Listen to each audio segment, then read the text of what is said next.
Good evening, everyone.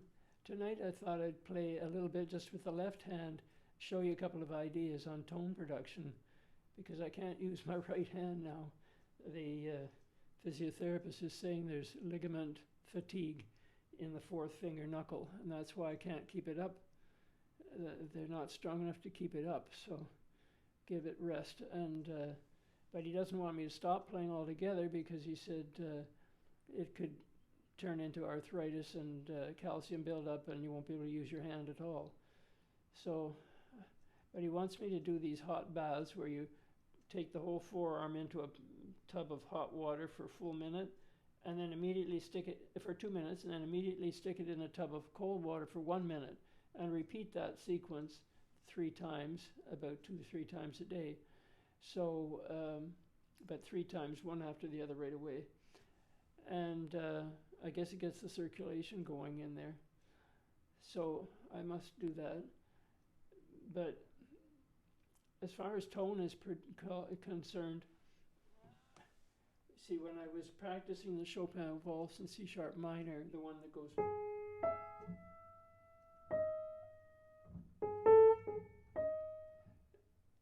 there's the part that goes,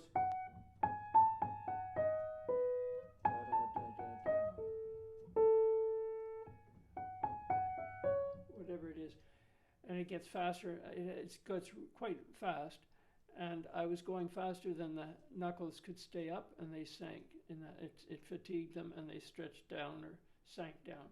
So how I'll ever get it back up, I don't know. But anyway, I just have to do what he's saying and try to obey. He wants me to soak the arm in these baths of hot water and then cold. So yeah, I went to the dollar store and I got these bins that hold just the arm length, and you put it in this hot water for 2 minutes, and then immediately into the tub of cold water. Like if you got a double sink, you can have one filled with the cold water too. And then immediately back into the hot for 2 minutes, into the cold for 1, into the hot for 2, into the cold for 1, and back to the hot 3 times, and do that 2 or 3 times a day. I guess it gets the circulation going in the muscles or in the ligaments. So that's where that's at. I just have to be patient with it. But when you're producing a tone, there's so many factors that come into it, and one is even the use of the pedal. Because when the damper pedal is down and you play a single note, the fundamental sounds and all the harmonics sound, and so all those frequencies start up in all the other wires that don't have dampers on them anymore. And the tone from the piano is quite different than if you're just playing without the pedal, and a lot more color. And so that's something you can practice listening for. Another is having a micro count to the metronome, like your heartbeat.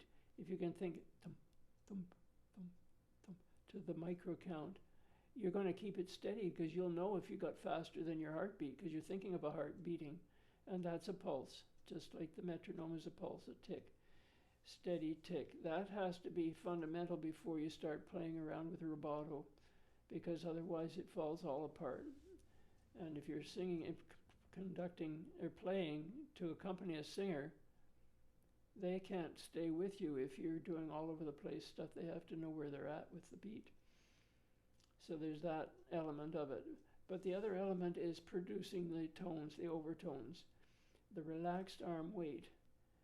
So if you can sit at the piano with your back tall and sit on the front half of the bench and lean forward and lift the whole arm, then if you can think of that back of that arm and the length of the arm and the length of the finger, kind of like a snake that's on the ground, slithering from one place to the next. You're slithering to the next key.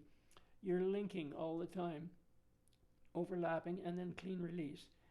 Don't have to lift high, just have to get that previous damper to come back down on its wire, so that it's not going to blur once you get into the next note and change your pedal. So just relax the whole arm and get it up over top of the keyboard and dive slowly right through to the floor. And when you dive through to the floor, have the wrist slightly dropped and start to feel the key as you're coming into it. So I can go.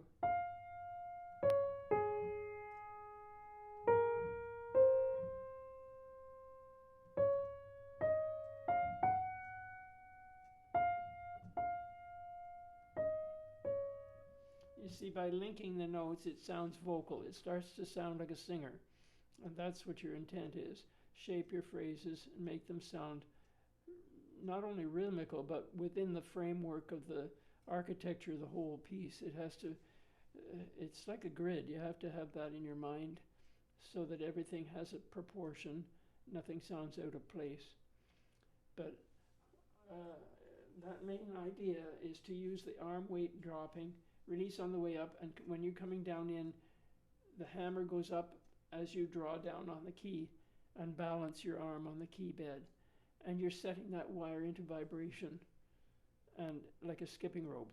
It's got to be like a skipping rope, because if it's pushed down, I don't even want to do it because it throws the piano out of tune, or it can.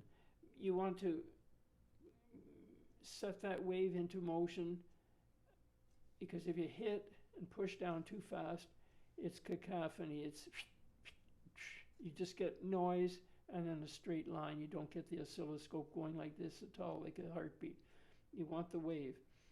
And so if you can keep that in, just, you don't dwell on it, but you're just aware of it with your whole relaxed body, that's what you're trying to come down into, is to create that wave on a single note and then snake-like crawl and link over to the next one and make it different than the one you were on, and then start to take the listener on a journey and start to feel the music from your heart and sing it.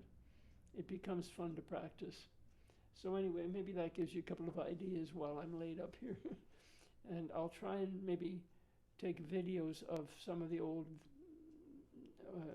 YouTube videos that I've made over the last 6 years, because some of them don't have very many views on links. People have looked at it, and some of them are useful, and at least I think they are, and might be worth putting them out. Just hold the iPad in front of the MacBook Pro and take a video of it and then post it, so that at least I have something to offer you when I can't do it right now. So anyway, those are my thoughts right now for tonight, and I hope you got something from it, and I hope you have a good night. Bye-bye now.